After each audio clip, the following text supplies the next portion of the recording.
Très bien, mesdames et messieurs, c'est le moment que nous attendions tous. Je suis tellement excitée de partager avec vous cette interview avec Xavier Poussard, le journaliste qui a initialement révélé le scandale Brigitte Macron. Via une publication, il a fait plusieurs séries à ce sujet, un travail collaboratif avec Natacha Ray qui l'avait aidé. Vous en entendrez parler. Tellement de choses mènent à ce moment, évidemment.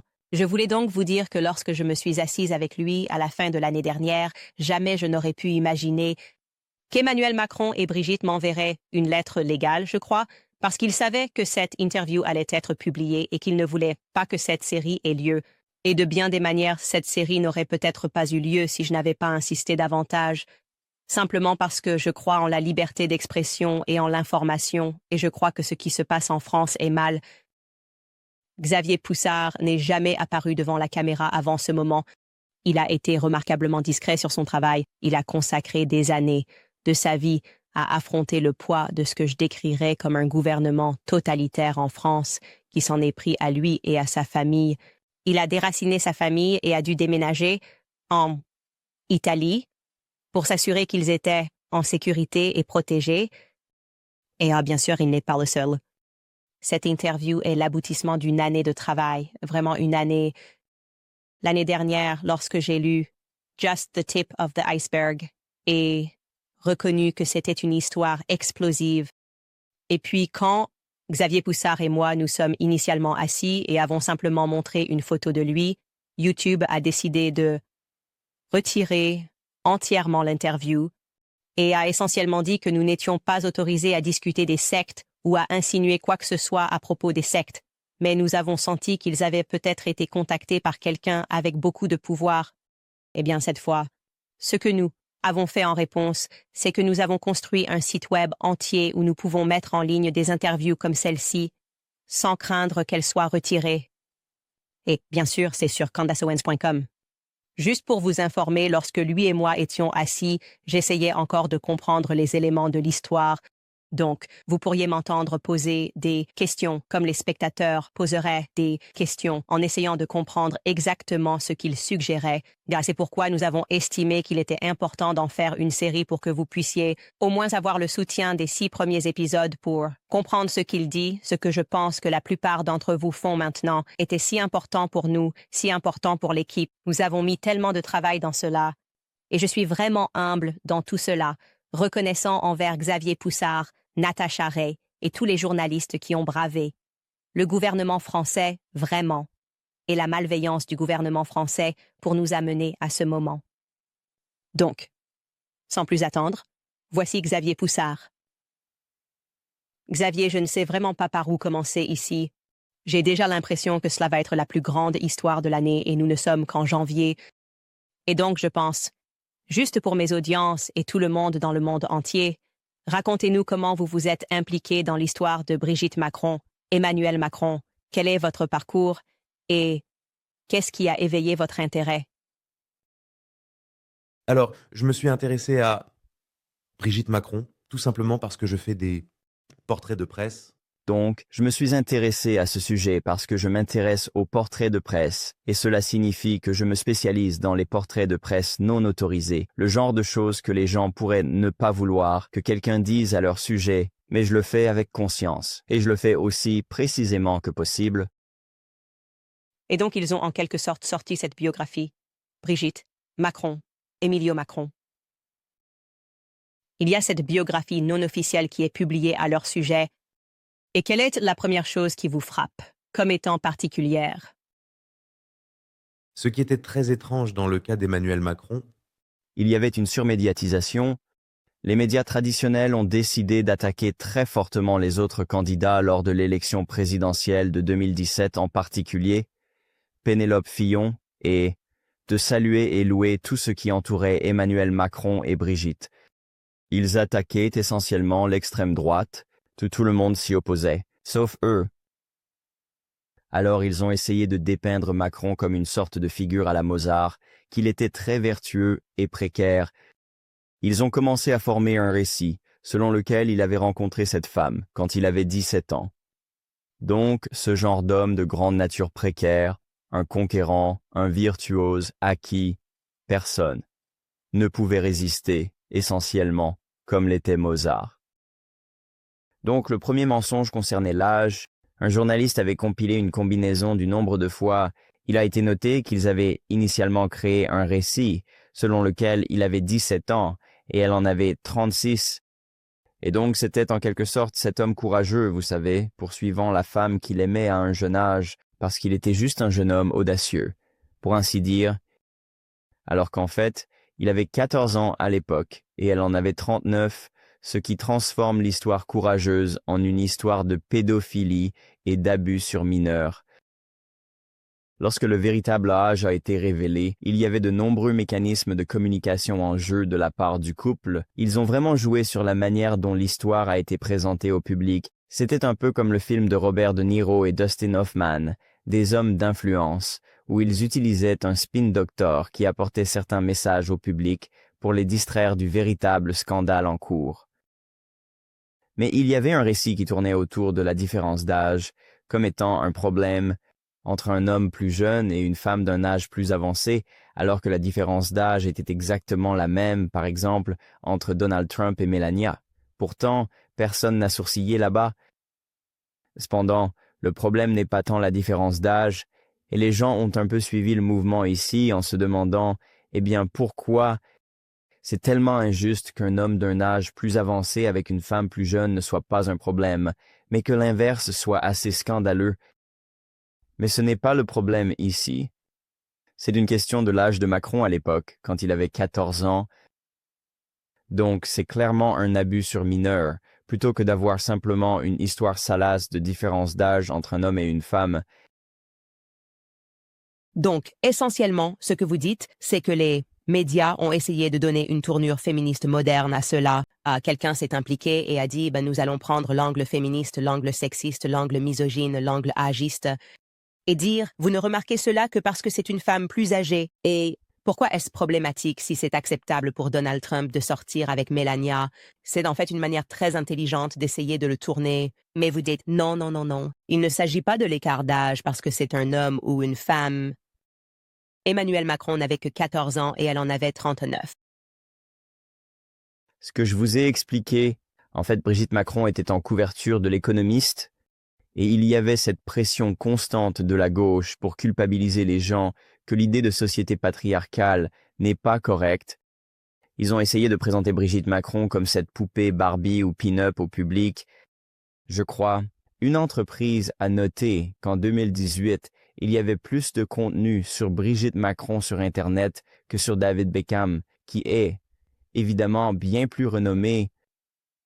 Et Internet est devenu saturé de ces photos sélectionnées et souvent retouchées pour la rendre attrayante en pin-up et en se concentrant sur sa tenue, etc. Plutôt que sur ce qui se passait réellement, les initiés au pouvoir savaient, mais les médias non. Concentrez-vous sur son niveau croissant d'importance politique qui était bien plus grand que celui de la plupart des premières dames dans le passé. Ils ont vu qu'il n'y avait pas de photos d'elle enfant ou en tant que mère. Ils ont vu qu'il n'y avait pas de véritable passé sur elle, et au début c'était bien intentionné pour les journalistes. Ils voulaient simplement développer ce récit qui avait été créé autour d'elle. Elle est cette icône féministe, elle est influente en politique, racontons son histoire. Mais ils échouaient à chaque fois, ils se heurtaient toujours à un mur de briques à la fin. Et j'aimerais juste vous donner 2 citations de journalistes qui ne sont pas des conspirationnistes. Ce sont de vrais journalistes. La première est une femme nommée Virginie Lennart. Elle est ashkénaze juive et rapporte sur l'Holocauste et des sujets similaires à la télévision française. Elle a dit « J'avais besoin de photos de Brigitte Macron en tant que jeune femme, avec de petits enfants montrant un itinéraire en dehors de ceux estampillés par l'agence Agent's Best Image. Ce qui ne ressort pas, c'est tout ce qui concerne sa vie antérieure. C'est un blackout total. » La deuxième journaliste est Sylvie Bamel, qui fait des portraits dans l'édition française de Vanity Fair. Elle a dit que pendant qu'elle menait son enquête, c'est comme un épisode de Black Mirror où les bureaux du président ont trouvé un moyen de pénétrer dans le cerveau de ses anciennes connaissances et d'effacer tout. Donc nous faisons face à quelque chose de complètement incroyable. Tous ces journalistes qui disent « Racontons l'histoire de Brigitte Macron ». Et ils trouvent que cette femme est quelque chose de presque paranormal. Je vous rappelle le financement américain, car je sais que la personne moyenne trouve difficile de suivre les dépenses mensuelles. Dans la plupart des cas, il reste peu à la fin du mois pour couvrir des extras. La plupart des Américains ne reçoivent pas une grosse augmentation. Les dépenses augmentent et il est très difficile de gérer sans utiliser de carte de crédit. Donc, si vous êtes propriétaire et que vous êtes frustré par ce cycle, je vous demande de passer un appel de 10 minutes sans obligation aujourd'hui à mes amis de American Financing. Si vous avez un solde de carte de crédit chaque mois avec un taux dans les 20 ou même les 30%, American Financing peut vous montrer comment utiliser votre capital durement gagné et vous sortir de la dette. Leurs consultants en prêt hypothécaire rémunérés sauvent leurs clients en moyenne $800 par mois. Si vous commencez aujourd'hui, vous n'aurez peut-être même pas à effectuer le paiement hypothécaire du mois prochain. Il n'y a pas de frais initiaux, donc cela ne coûte rien de découvrir combien vous pourriez économiser chaque mois. Alors appelez American Financing aujourd'hui au 800-795-210. Encore une fois, c'est le 800-795-210 ou visitez americanfinancing.net /Owens. C'est americanfinancing.net /Owens. Donc, ce ne sont pas des journalistes conspirationnistes, ce ne sont pas des gens sur Reddit qui essaient de faire du bruit. Ce que vous dites, c'est que ces personnes avaient de bonnes intentions, ils étaient intéressés par cet angle féministe, ils pensaient que cela allait être une histoire incroyable à couvrir sur la façon dont cette femme est arrivée au pouvoir, un peu comme faire un portrait de Michelle Obama pendant les années Obama. Et il se disait un peu, attendez une minute, où est cette personne? Comment cette personne est-elle arrivée là? Je n'ai jamais vu. Un tel trou noir. Et cela commence à toucher peut-être quelque chose que vous n'auriez jamais pensé découvrir ici. En creusant dans cette histoire, vous vous attendiez probablement à quelques lacunes, mais pas, je suppose, à ce que vous avez découvert ensuite. Alors, parallèlement, Donc, ce que je fais dans mon travail, c'est archiver des choses. C'est ce que j'aime vraiment.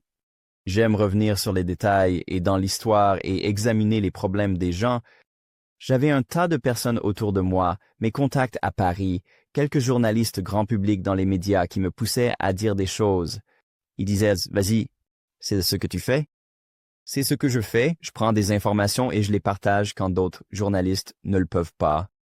Et tout d'un coup, je suis tombé sur quelqu'un dans mon entourage de travail informel et il a dit « C'est un homme ». Comme bien sûr tu peux voir que c'est un homme, comme si c'était le commentaire le plus simple et évident qu'il pouvait faire à ce sujet. Un autre de mes collègues, il est fonctionnaire, il l'appelle Amanda, ce qui est une référence à Amanda Lear. Il y avait un cas similaire, ce n'est pas très connu aux États-Unis, mais Amanda Lear, elle était une figure quelque peu notoire. Elle était une muse de Salvador Dali. Elle était chanteuse et star de la télévision. Elle est célèbre en France, donc ses biographies ont été écrites et réécrites, et chaque fois qu'elles étaient réécrites, il y avait de petites divergences avec les dates et les chronologies. J'ai eu la même impression en lisant les biographies de Brigitte Macron, par exemple la mort d'une sœur en 1960, mais on apprendrait plus tard que c'était en 1961, puis la mort d'une nièce l'année suivante, mais ensuite, quand nous allions chercher l'information, nous découvrions en fait qu'elle est morte en 1966. Puis elle dit « J'ai acheté ma maison. Nous avons acheté notre maison au Touquet en 1950. Nous allons alors chercher, c'était en fait en 1957. Et chaque fois comme ça, l'histoire est modifiée. Donc, en fait, on se dit « Qu'est-ce que c'est que ce truc ?» Il y avait cet élément de créer de la complexité et de la confusion pour essentiellement cacher l'éléphant dans la pièce. Revenons à Amanda Lear. Amanda Lear est née Alan Tape. Il est très bien connu aujourd'hui. En fait, elle a été démasquée parce qu'à un moment de sa vie, elle se faisait appeler Peggy d'Oslo, et elle était en réalité la dealeuse de drogue de Mick Jagger. Donc nous vivons encore ces comportements très limites. Mon point est que cette voix d'une personnalité transsexuelle a déjà été créée, mais il est très dangereux d'essayer de s'y plonger car vous courez le risque d'être étiqueté comme un fou. Qui est cet homme prétendant cette absurdité? Est-il fou? Donc, je faisais face à ce risque. J'ai commencé à parler à mon réseau élargi. J'ai commencé à aller voir tout le monde que je connaissais, essayant de comprendre ce qui se passait. Parce que je savais qu'il y avait une histoire ici, et je voulais m'approfondir dans l'histoire. Mais les Français, dans l'ensemble, ne réalisent pas ce qui se passe. Ce n'est pas vraiment sur leur radar. Ils ne sont pas vraiment conscients de l'ampleur de la situation. Tout à coup, je reçois un numéro de cette fille appelée Natasha Ray. Elle est juste une citoyenne normale, pas une journaliste. Elle prétend pouvoir prouver que Brigitte Macron est un homme. Alors nous commençons à échanger des idées et à travailler ensemble pendant 1 mois. Et est-ce le moment où vous avez été présenté, pour la première fois, je suppose, au nom, à la personne, Jean-Michel Trognot? Parce qu'auparavant, il n'y avait essentiellement aucune photo de Brigitte Macron pendant plus de 30 ans de sa vie. Et était-ce Natacha qui vous a d'abord mentionné le nom, Jean-Michel Trognot?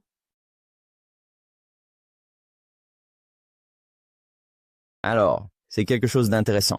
J'avais identifié ce nom dans les archives de documents trouvés dans les tribunaux de commerce. J'ai commandé beaucoup de documents des tribunaux de commerce, appelés l'IMPI, pour retracer les entreprises. Je m'intéressais aux Trognot, et j'ai vu ce nom apparaître, qui n'apparaissait pas dans les biographies. J'ai réalisé qu'Emmanuel Macron ne se vendait pas vraiment bien au public en tant que personnage. Il occupait des postes de direction et travaillait dans des fonds spéculatifs, et le public n'était pas vraiment captivé par cela. Lorsqu'ils ont décidé de créer un candidat présidentiel, ils ont essayé de se concentrer davantage sur l'arrière-plan de la famille de Brigitte Macron, la famille Trognot, qui est une famille de chocolatiers, d'Amiens, en France. Puisque c'est une famille qui est enracinée dans le pays réel, dans l'économie réelle, c'est-à-dire, ils ne sont pas banquiers chez Rothschild, ils ne font pas de fusion et acquisition, ils fabriquent des chocolats. Ils ont même été comparés aux Kennedy dans la presse française. À ce moment-là, nous nous sommes dit, pourquoi y a-t-il cette insistance sur chaque frère, chaque sœur, chaque nièce, etc., sauf un, Jean-Michel Trognot. Jean-Michel a été effacé, et Natacha m'a dit qu'une photo de famille, qui était censée avoir Brigitte sur les genoux de sa mère, avait été montrée à la presse, et elle m'a dit, mais regarde bien le petit garçon, c'est Jean-Michel Trognot. Par élimination, c'est Jean-Michel Trognot, et ce frère caché, si vous regardez de près, est en fait Brigitte Macron. Elle en était pleinement convaincue, et j'ai pensé, c'est très troublant. Cela vaut la peine de vérifier? Alors, en Amérique, il y a une expression. Nous disons le chien qui ne aboie pas. Exactement. Ce qui est assez intéressant, c'est que c'est le chien qui n'aboie pas. Il y a toutes ces informations sur tous les membres de la famille. Et vous remarquez qu'il n'y a pas d'informations sur ce membre de la famille et cette photo que nous avons vue de leur famille à Amiens. Je me souviens de la première fois que j'ai vu cette photo parce que c'est en fait ce qui m'a impliqué dans l'affaire. C'était pour moi une question de bon sens. J'ai juste regardé la photo et le Daily Mail essayait de me dire que la petite fille sur les genoux était la jeune Brigitte. Et j'ai juste regardé à gauche de la photo et j'ai dit « Non, j'ai 2 yeux. » Évidemment. Je ne sais même pas quelle est la théorie, mais c'est clairement Brigitte, un visage très distinct. On ne peut pas vraiment changer de visage. Enfin, je suppose qu'on peut, mais c'était très distinct pour moi. Donc, c'est en quelque sorte ce que Natacha a remarqué. Vous regardez cette photo de famille, vous regardez à Amiens, vous regardez chez ce chocolatier, et vous remarquez que ce garçon à gauche, vous ne savez absolument rien à son sujet. Que se passe-t-il ensuite?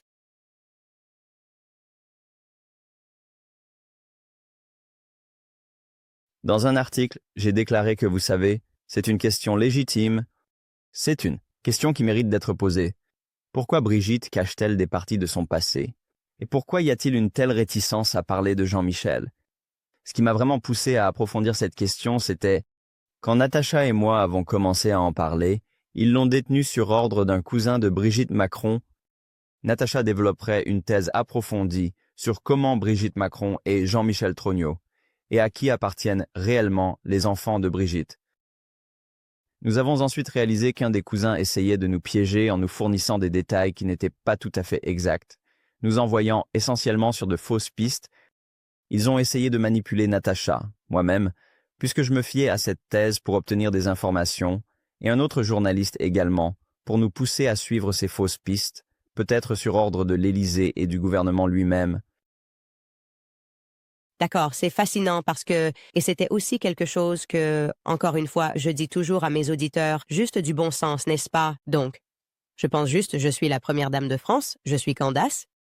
Si quelqu'un vient me dire « Hey, ton frère n'existe pas » ou « Ta sœur n'existe pas », je vais saisir l'occasion de faire une conférence de presse Je vais me tenir à côté de mon frère et je vais dire, les théories du complot sont nuisibles. Mettons fin à cela.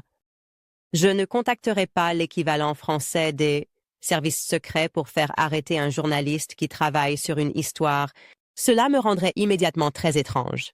Donc, vous dites qu'en plus de cela, il vous donne aussi de la désinformation, ironiquement, et essaie de vous amener à tirer la mauvaise conclusion. Donc, vous avez l'intimidation et vous avez la désinformation. Et tout ce que vous faites à ce stade, c'est de la recherche. Vous n'avez même pas tiré de conclusion, mais cela vous fait probablement vous demander « Que se passe-t-il ici ?» Moussati. Nous avons réalisé qu'il y avait un problème ici puisque le pouvoir auquel nous faisions face devenait assez agité et nerveux. Donc, quand Natacha a présenté sa thèse, elle voulait la publier rapidement. J'étais réservé, car je croyais encore que ce n'était qu'une hypothèse qui nécessitait plus. Eh bien, l'Élysée, ils ont fait un suivi. Mais au lieu d'attaquer le sujet principal, ils s'attaquaient à de petits détails. Elle a été, condamnée pour diffamation, mais c'est difficile pour le public de comprendre cela, car je n'ai jamais été condamné pour quoi que ce soit, et elle n'est condamnée que pour de petits détails qui ne sont pas importants pour le fond de son argument. Une fois que l'histoire a éclaté en 2021 et qu'elle a été révélée, la Russie l'a couverte, la Chine l'a couverte, ils auraient pu si facilement, à ce moment-là, la démystifier, montrer 3 photos de famille, mais ils ne l'ont pas fait. Ils auraient même pu le faire avec un compte faux ou de troll. Avoir un compte avec plus de 80 personnes qui auraient pu dire « Non, écoutez, je suis le cousin de Untel. Et voici une photo, juste pour démystifier toute l'histoire. » Mais ils ne l'ont pas fait, alors qu'ils l'avaient fait par le passé. Quand des personnalités comme Bolsonaro avaient attaqué son apparence, certains membres de la famille étaient sortis et avaient pris la parole contre cela. Mais quand il s'agissait de ces allégations plutôt importantes, rien n'a jamais été réfuté par la famille. L'Élysée a juste continué à essayer de démolir l'histoire, mais seulement dans les détails plutôt que dans le fond. Natasha Ray, une citoyenne ordinaire, avait permis à tout le monde de découvrir un secret d'État. Pourriez-vous expliquer aux gens comment il serait possible pour Brigitte Macron d'avoir eu des enfants, juste pour que cette partie soit très claire pour eux? Alors, c'est sur ce point que je voudrais être le plus. Les 2 journalistes dont j'ai parlé plus tôt, qui ont tous 2 eu du mal à enquêter sur le passé de Brigitte Macron, le premier est sorti avec la fameuse photo de famille et une photo de Brigitte Macron lors de sa première communion. Le deuxième journaliste a trouvé la photo de mariage de Brigitte Macron, prise en 1974. Elle a 10 ans sur la photo de communion et 21 ans sur la photo de mariage. Mais quand vous regardez les photos de près, vous pouvez voir que ce n'est pas Brigitte Macron. À ce moment-là, la thèse de Natasha Ray était qu'ils avaient donné une photo de Tuffin, la fille de Brigitte Macron, comme la communiante, et la photo de mariage était celle de Lorenz, la sœur de Tuffin, se mariant. C'était très compliqué car en fait, cette photo de mariage avait été prise à partir d'une annonce qui avait été publiée dans la presse locale à l'époque, et cela impliquerait que quelqu'un avait réellement fabriqué un faux journal et des photos pour finalement publier une photo de Lorenz. Tout cela était très vague, et avec la couverture médiatique de la thèse de Natasha Ray en cours, en même temps l'Élysée a finalement dû admettre que Jean-Michel Trogneux existait, en montrant une personne qui était présente à l'inauguration d'Emmanuel Macron. On nous a dit que c'était ce petit homme potelé. Quand nous avons vu cela, nous ne pouvions pas croire que le garçon sur la photo de famille était devenu cet homme. Donc, à ce stade, ils ont dû admettre que ce personnage de Jean-Michel Trogneux était réel et essentiellement. À quoi vous faites référence? Que j'ai vu cela, ils essaient alors d'établir presque un nouvel héritage. Ils essaient de suivre toutes les questions et ils ont présenté cette photo que je n'avais pas. Je n'avais pas lu l'histoire de fond, mais j'ai regardé cela, ce qui était clairement une photo trop moderne pour être Brigitte, et je l'ai regardée et j'ai dit, attendez, c'est sa fille, Typhon. Cela ressemble à Typhon. Et ils l'ont un peu recolorisé en noir et blanc, ce qui était assez étrange. J'ai continué à poser des questions et à publier des histoires sur le garçon et ce personnage, le petit homme potelé. Mais à ce stade, je ne souhaitais pas m'impliquer dans ce que le spectateur pensait. Donc je ne voulais pas me faire une opinion, et à la place, j'ai simplement continué à partager les informations que j'avais reçues par l'intermédiaire de Natacha, mais je ne me suis pas forgé ma propre position sur le sujet. Je voulais simplement transmettre la thèse de Natacha d'une manière qui serait inattaquable et irréfutable par quiconque.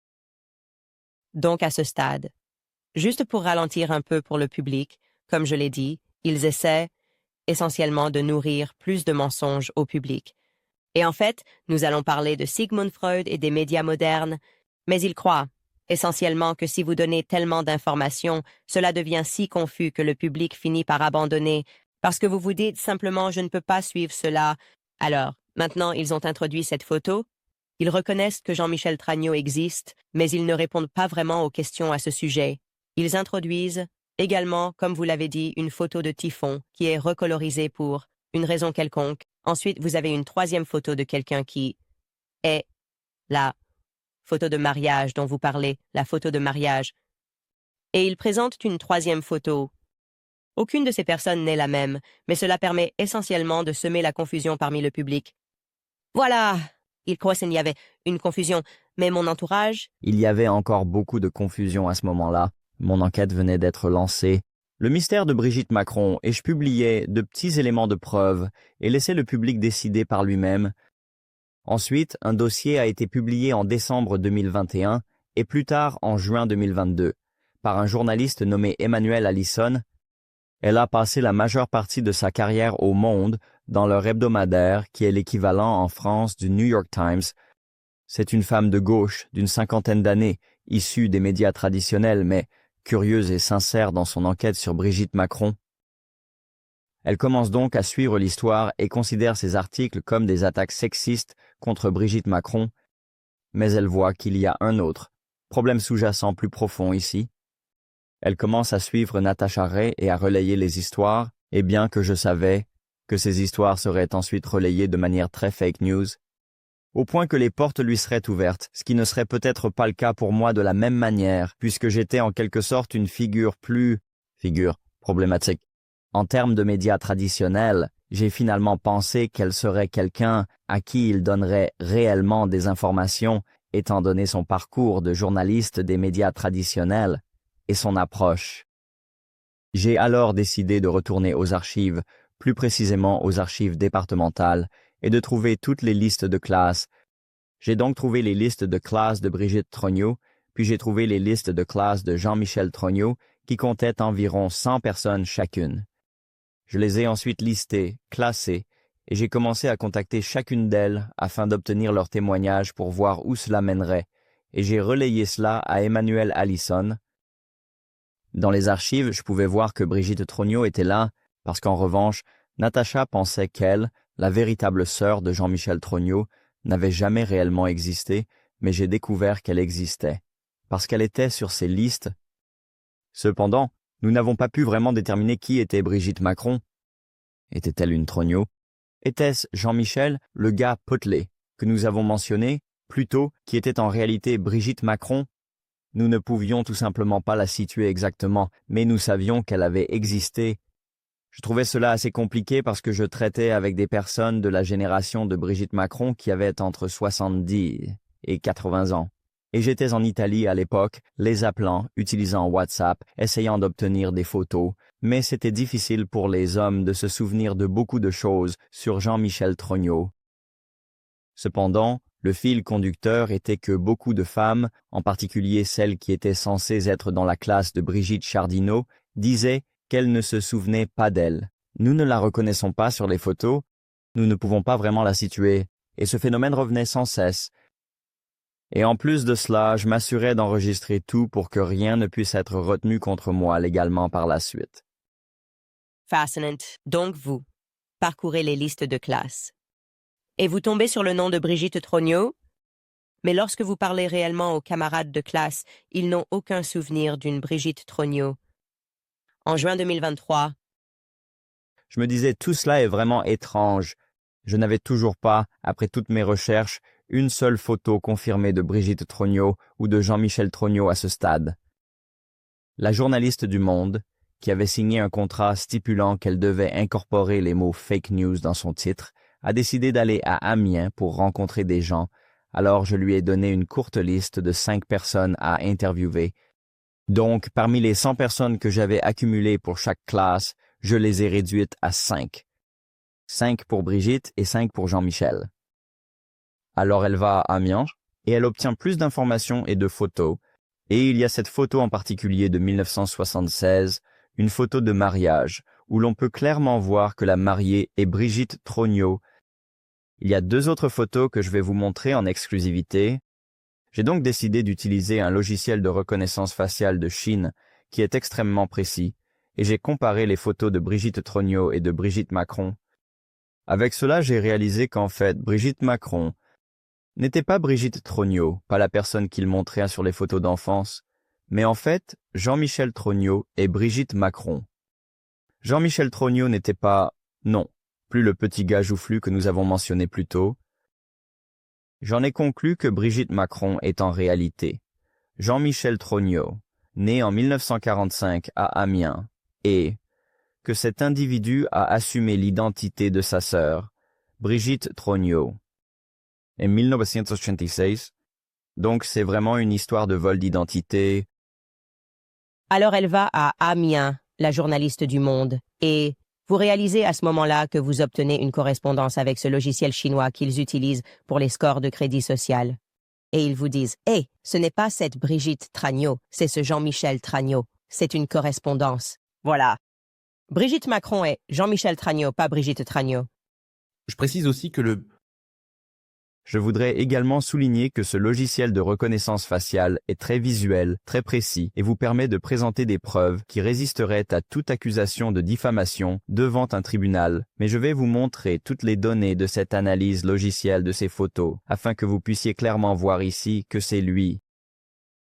Je veux dire, c'est une de ces choses où je dis aux gens de simplement croire leurs propres yeux. C'est tout ce qu'il m'a fallu en lisant un article du Daily Mail. Et ils essayaient de me dire que cette petite fille était Brigitte alors qu'il était très évident que cette personne-là est Brigitte. Je veux dire, c'est juste tout le visage de Brigitte Macron. Alors, qu'est-ce que nous regardons ici? Est-ce une photo de classe? Quelle année pour? Brigitte, ou je suppose plutôt pour Brigitte Macron, Jean-Michel Trognaux est assis. Sur cette photo? quoi? J'invite les gens à la maison à mettre la vidéo en pause et à bien regarder la photo et à se poser des questions. Comment peut-on reconnaître Jean-Michel Trognaux sur une photo en regardant une personne qu'on n'a jamais vue auparavant? Je considère que c'est une question intéressante de savoir comment il est si facile à reconnaître sur cette photo. C'est parce qu'il vous laisse une forte impression.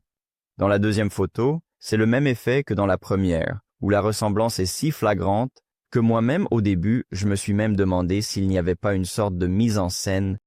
Cette photo a-t-elle été fournie par un proche des Trognaux? Je me suis demandé s'il ne faisait que me manipuler, moi et les autres journalistes, encore une fois. Donc, pour être certain de mes découvertes et pour voir si toutes les institutions étaient démanipulées, je suis allé aux archives jésuites pour obtenir la photo de classe de Jean-Michel Trognaux. Cela a pris du temps pour les rassembler, et j'ai dû passer par les tribunaux administratifs car cela prenait plus de temps que d'habitude. Finalement, je les ai obtenus et je les ai rassemblés avec les photos précédentes que j'avais. Je me suis rendu compte que j'avais maintenant obtenu des photos de bien meilleure qualité où la reconnaissance faciale ne laisse pas beaucoup de place à l'imagination. De cette comparaison croisée, il était encore plus évident que Jean-Michel Trognaux et Brigitte Macron. Désolé, quelle est la source de cette photo à gauche?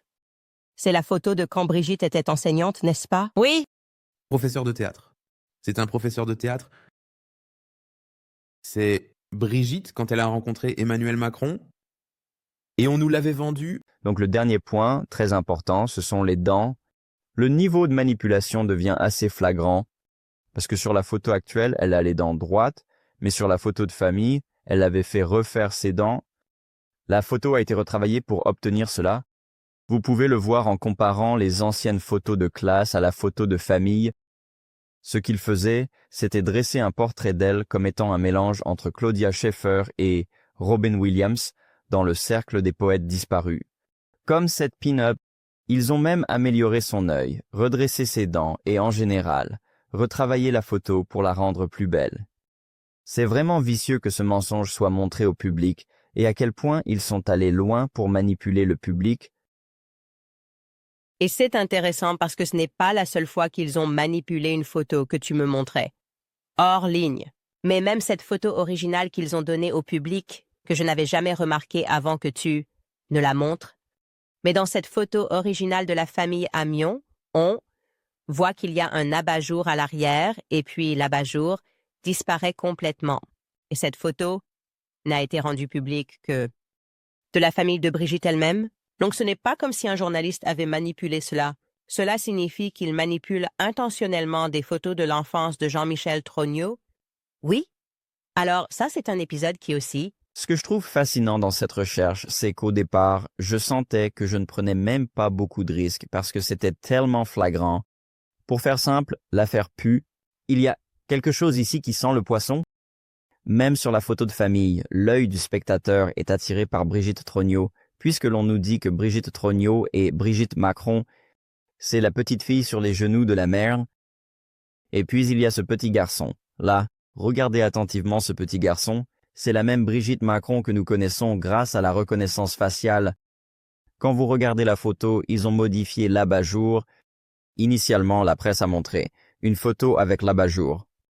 Puis ils ont montré la photo sans l'abat-jour, afin de ne pas attirer l'attention sur le garçon, et ensuite ils ont complètement retiré le garçon. Ils ont également publié la photo de communion et ont dit que c'était Brigitte Macron. Donc la propagande ici est tellement flagrante. Toute cette communication a été dirigée par une femme et ancienne propriétaire de boîte de nuit nommée Michel Marchand, également connue sous le nom de Mimi, qui est liée à l'État profond français et aux services de renseignement. En France, il la surnomme même le pape de la presse française. Elle est assez célèbre pour manipuler de faux récits et créer de faux documents. Par exemple, elle a terni la réputation d'un homme d'affaires nommé Omar Farouche en faisant créer de faux profils Interpol à son nom et en les distribuant dans les rédactions parisiennes, détruisant ainsi sa réputation, en faisant croire qu'il était recherché par la police. Elle peut facilement créer des récits pour salir ou glorifier quelqu'un. Elle joue un rôle disproportionné dans le contrôle de l'image de Brigitte et Emmanuel Macron. En 2018, un rapport explosif a révélé qu'elle avait couvert une condamnation pour le fils d'un aristocrate nommé Marchand-Ladurée, du Le Charrier pour distribution de pornographie infantile en ligne. Quand les Macron ont voulu se débarrasser de Mimi, elle les a fait chanter en révélant de manière secrète le récit transsexuel entourant Brigitte Macron. Elle a révélé que Brigitte avait été opérée par 2 hommes dans un hôpital de style américain à Nuit en 2019. L'un des chirurgiens fait référence à une citation de Victor Hugo qui dit « La peau d'une femme est l'outil parfait et le matériau parfait pour travailler. » Cependant, il s'avère que cette citation de Victor Hugo est le modèle de l'autre chirurgien, nommé Patrick Bouy. Patrick Bouy est quelqu'un qui se spécialise dans la féminisation des traits masculins. Ainsi, Michel Marchand a essentiellement fait sortir ces 2 chirurgiens pour révéler leur histoire sur la façon dont ils ont opéré Brigitte Macron. Ce qui est encore plus impressionnant, c'est que la Légion d'honneur, la récompense la plus prestigieuse que l'on puisse recevoir en France, a été décernée à Patrick Bouy par Brigitte Macron, et en fait, il y a une photo d'elle lui remettant cette récompense, même si l'Élysée ne l'avait jamais officiellement à leur ordre du jour. Ouah, je n'ai pas du tout saisi cela. Donc, c'est vraiment une nouvelle de dernière minute. Je n'en avais aucune idée. Donc, vous dites essentiellement qu'ils avaient en quelque sorte engagé cette personne connue pour être un fixeur, et puis ils essayaient de pousser cette personne hors de leur vie, et cette personne a explosé et a essentiellement révélé le fait non seulement Brigitte Macron était transsexuelle, mais elle avait aussi encouragé ses médecins qui avaient travaillé sur Brigitte Macron à sortir et raconter leur histoire. Et vous dites qu'ils l'ont fait, que les médecins qui ont réellement opéré sur Brigitte s'en sont publiquement attribué le mérite ou ont-ils dit cela? Où cela a-t-il été annoncé? La presse a-t-elle couvert cela? Oui, donc, pour être clair, c'est Michel Marchand qui l'a révélé, plutôt que les médecins eux-mêmes. Elle l'a divulgué à leur sujet à la presse? D'accord. Et ensuite, les médecins l'ont-ils nié? Patrick Bouy a-t-il dit que c'était vrai ou que ce n'était pas vrai, ou n'a-t-il rien dit? il n'a rien dit, mais c'est c'est officiel. Vous savez, vous savez? Donc, pour conclure toutes ces preuves, je me suis posé une question. Si Brigitte est en fait Jean-Michel Tragnaud, elle a dû à un moment donné rejoindre l'armée parce qu'il y avait un service obligatoire en France à l'époque. Alors je suis allé à Amiens et j'ai cherché le recensement militaire.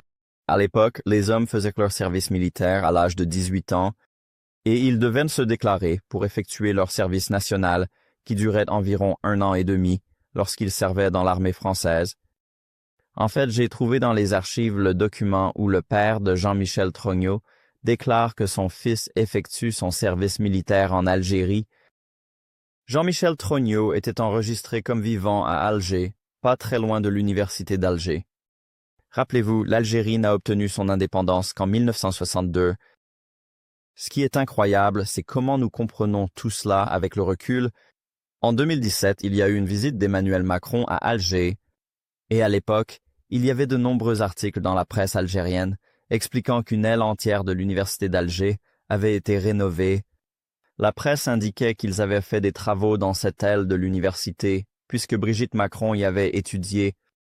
Mais, évidemment, il n'y avait aucune trace de Brigitte Trognaud à Alger.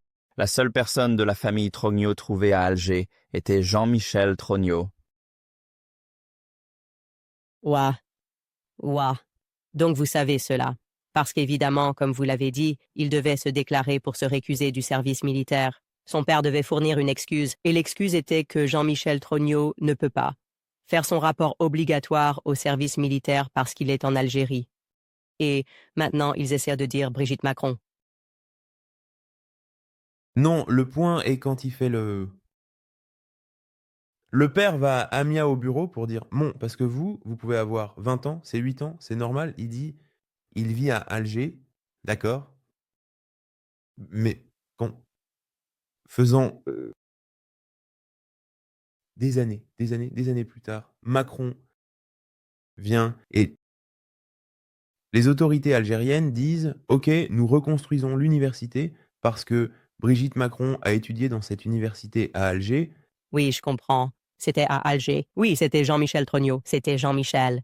Je comprends, et le point le plus intéressant dans cela, Un point intéressant est que l'Algérie et le Maroc ont des intérêts très différents et la relation de la France envers l'Algérie et le Maroc a été assez différente.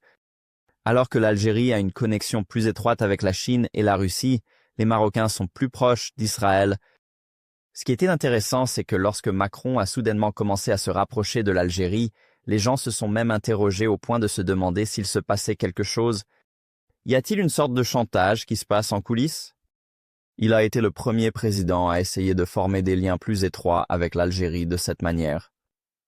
Mais soudainement, Macron a changé de cap et a commencé à former des liens plus étroits avec le Maroc. Lorsque j'ai publié des informations sur Brigitte et Jean-Michel Tragnaud, j'ai lu un article dans la Nouvelle République d'Alger qui est essentiellement l'équivalent du Washington Post en Algérie et qui a des liens avec les services de renseignement algériens. Ils ont déclaré que Macron a commencé à se rapprocher du Maroc en raison d'un chantage du Maroc utilisant un logiciel espion israélien appelé Pegasus. Donc, lorsque le Maroc a forcé la main de Macron pour renforcer les liens avec eux, ce journal en Algérie l'a effectivement dit. Macron est, je cite, un président accro à la cocaïne et psychopathe. Sous l'influence de sa, je cite, femme, Jean-Michel Tragnaud, qui dirige la France sans avoir jamais été élu. Donc, pour conclure, avec une petite exclusivité, le ministère des Armées en France n'a pas voulu donner aux États-Unis les dossiers militaires pour Jean-Michel Tragnaud, disant qu'il était protégé par une note médicale datant de 1981. Ainsi, le ministère des Armées en France a refusé de délivrer le dossier militaire de Jean-Michel Trognaud. Mais en suivant cette piste, nous avons pu découvrir d'autres documents. À l'époque, le père obtient un sursis du service militaire parce que son fils s'entraîne à Paris, et cet entraînement est le même. Nous avons demandé les mêmes informations aux jésuites pour les photos et l'annuaire de Jean-Michel Trognaud. Après 1 an et demi de démarche, ils nous ont finalement donné une photo. C'est Jean-Michel Trognaud à 18 ans. Il n'y a pas de place pour le doute. Nous avons l'annuaire, nous avons la liste qui certifie qu'il s'agit bien du même individu. Et donc là, nous voyons Jean-Michel Trogneux. Et quand nous le comparons, c'est très frappant puisque nous voyons effectivement des signes distinctifs qui ne trompent pas, notamment sous la bouche. Et cette chose ici qui ressemble à un grain de beauté ou un bouton. Pour résumer, quand vous pouviez contrôler les médias, quand vous êtes capable de dicter les médias et de les faire aller dans votre sens, on pourrait créer, à partir de cette image, une sorte de pin-up Claudia Schiffer, qui a rencontré Emmanuel Macron quand il avait 14 ans. Je crois qu'à l'avenir, les producteurs et les dirigeants de films s'en donneront à cœur joie pour recréer cette histoire intéressante. Je veux dire, c'est tout simplement incroyable. Je me risquerais à dire qu'en ce moment en France, un homosexuel dérangé dirige le pays avec sa victime enfant, c'est-à-dire un enfant qu'il a violé légalement. Je veux dire, légalement, ce qui s'est passé dans la meilleure conclusion serait qu'Emmanuel Macron a été violé légalement. Et ensuite, il a épousé la personne qui l'a violé légalement. Et cet individu dirige maintenant le pays. Donc, je vais vous poser quelques questions précises ici à la fin, parce que je veux m'assurer que nous clarifions quelques points pour le public. Est-ce votre avis, et c'est bien si vous n'avez pas d'avis là-dessus, que Jean-Michel Trogneux a eu des enfants avant de devenir Brigitte? Donc, sur la question de la vie de Jean-Michel Trogneux, pour le moment, c'est en pointillé. Nous savons que Brigitte Macron est née Jean-Michel Trogneux le 11 février 1945 et qu'elle a vécu sous cette identité au moins jusqu'en 1963. Ensuite, il y a 2 enfants qui ont été déclarés par Jean-Michel Trudeau, l'un nommé Jean-Jacques Trudeau et l'autre Valérie. Cela soulève des questions, serait-ce potentiellement le fils de Brigitte Macron? Eh bien, ce Jean-Jacques Trudeau ressemble comme 2 gouttes d'eau à Emmanuel Macron. De quoi s'agit-il? Avez-vous alors un avis, ou une opinion, ou une piste sur qui était la mère? Alors, de Jean-Jacques et Valérie. Oui, c'est une femme. Je sais moins cela. C'est une femme qui s'appelle Véronique Dreux. C'est une femme nommée Véronique Dreux. C'est une femme retraitée qui s'est remariée avec un important aristocrate d'Amiens et a sans doute élevé les enfants de Jean-Michel Trogneux. J'ai eu un appel téléphonique étrange avec Véronique parce que pendant que nous parlions, j'ai réalisé en arrière-plan. Il y avait un tas de gens autour qui écoutaient notre conversation et j'ai demandé à avoir des photos et quand je pourrais les obtenir. Mais Véronique a dit qu'elle devrait d'abord demander à Brigitte. J'ai trouvé cela assez étrange comme réponse à ma question. Je crois qu'une fois qu'Emmanuel Macron ne sera plus au pouvoir, la boîte de Pandore sera ouverte, les gens commenceront à parler, et ce secret de famille, qui est si étroitement gardé, commencera à se dévoiler. Je crois aussi que la chute de grâce pour Macron sera assez sévère. Il y a aussi un changement intéressant dans les médias, ou des organes de presse comme l'équivalent du New York Times en France, qui dans le passé n'ont pas prêté une attention notable au fait que Brigitte est un homme, ont maintenant commencé à mettre son nom entre guillemets, suggérant que les choses pourraient ne pas être ce qu'elles semblent. Même Le Monde, qui a soutenu Brigitte Macron pendant les 12 dernières années, a maintenant admis qu'Emmanuel Macron avait 14 ans lorsqu'il a rencontré Brigitte. Cela était autrefois une théorie du complot, mais maintenant, alors qu'Emmanuel Macron approche de la fin de son mandat, les secrets sortent un par un et sont de plus en plus reconnus. Mais il y avait ce compte Twitter intéressant, Zoé Sagan, qui aidait à compiler des informations, et le compte a été fermé. J'ai supplié le public ou toute personne en mesure d'aider de voir si ce compte pouvait être rétabli, car cela serait très utile pour ce cas. Il y avait aussi 4 personnes détenues pour cyberharcèlement plutôt que pour diffamation, comme Natasha Ray, ce que je trouve intéressant parce que c'est presque comme s'il la considérait comme une fille dans la cour de récréation qui est harcelée comme un enfant. Plutôt que de l'appeler ce que c'est, il est totalement injuste que des journalistes soient emprisonnés et détenus pour ce prétendu cyberharcèlement, alors que leurs comptes et articles sont tous basés sur la vérité et les faits. Donc vous n'avez jamais été poursuivi pour diffamation, ce qui semblait être le mensonge que les gens essayaient de raconter en prétendant que l'histoire avait été démentie. Cela n'a pas été démenti. Une autre question que je veux vous poser, si c'est votre théorie sur qui a été la mère des enfants de Jean-Michel Tragnaud, ce qui signifie que notre théorie, à laquelle je crois beaucoup, est que Jean-Michel Tragnaud a fait une transition, a pris le nom de sa sœur, qui était Brigitte. Où est la vraie Brigitte Tragnaud aujourd'hui? Les Japonais pourraient voir. C'est le point principal qu'ils ne veulent pas dévoiler, le sombre secret de famille, qui est le cas de vol d'identité et d'abus sur mineurs.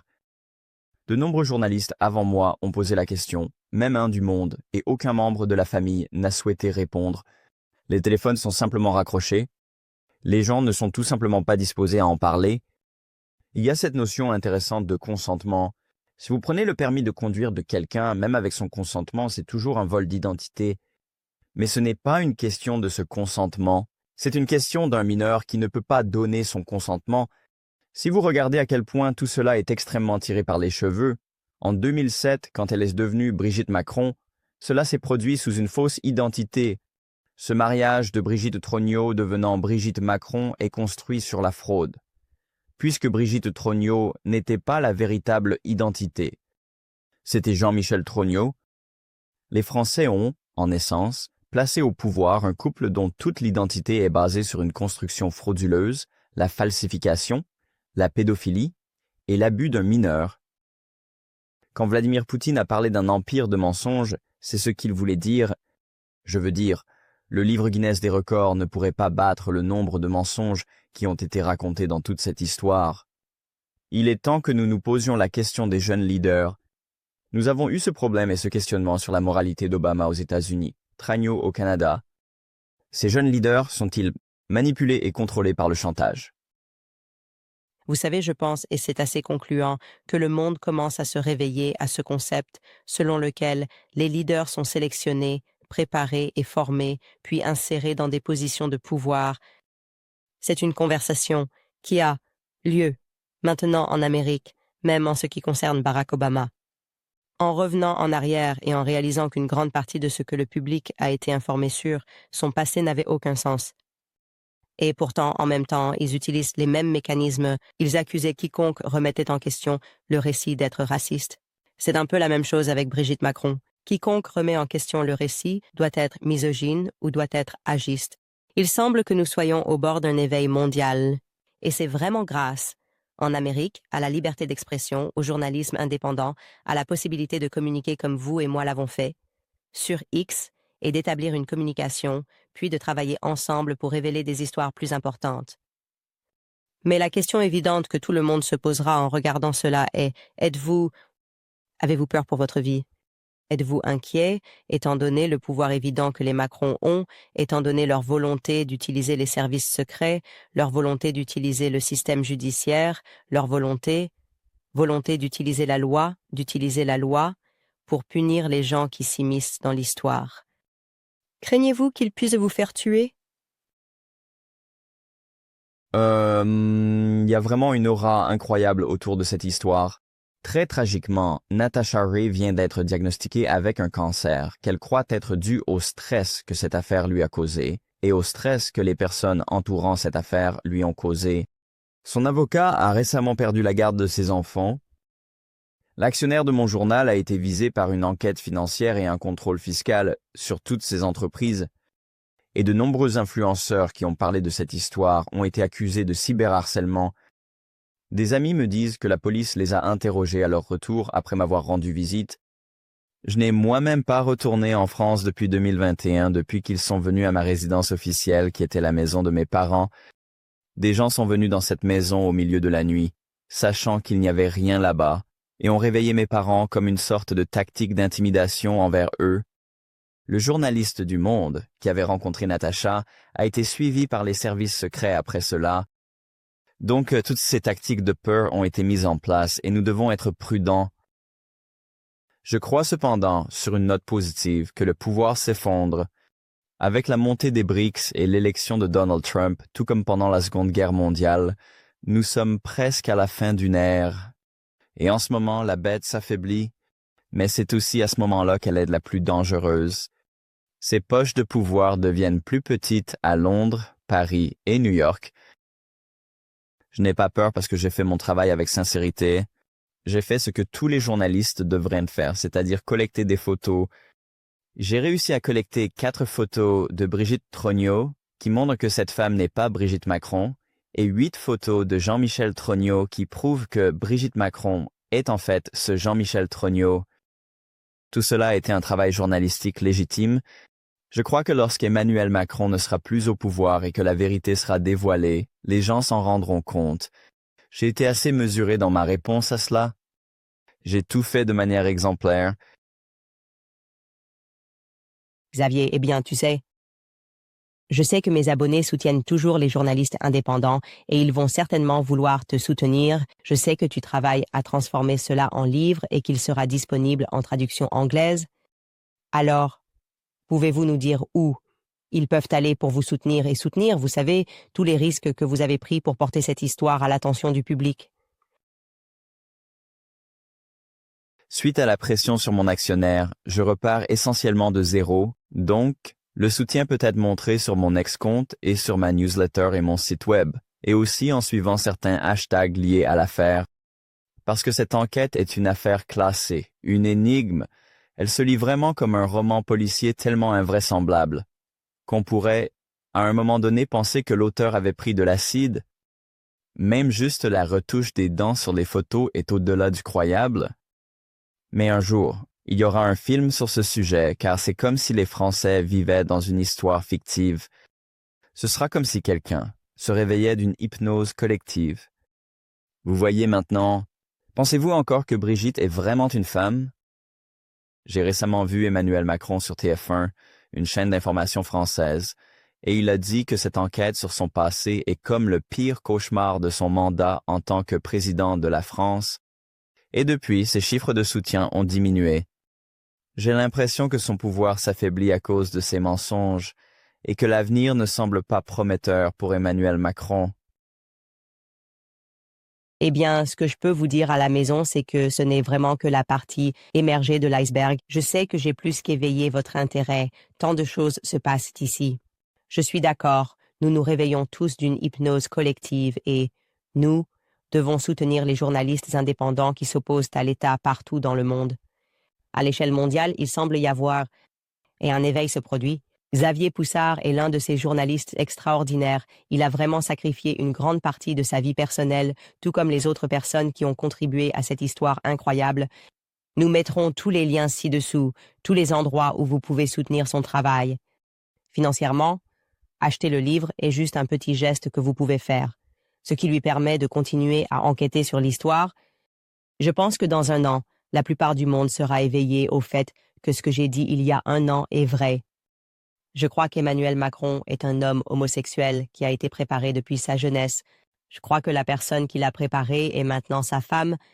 Je crois que sa femme est née, Jean-Michel Trogneux, et a fait sa transition au début de la trentaine, et je crois que tout l'État collabore pour protéger ce secret.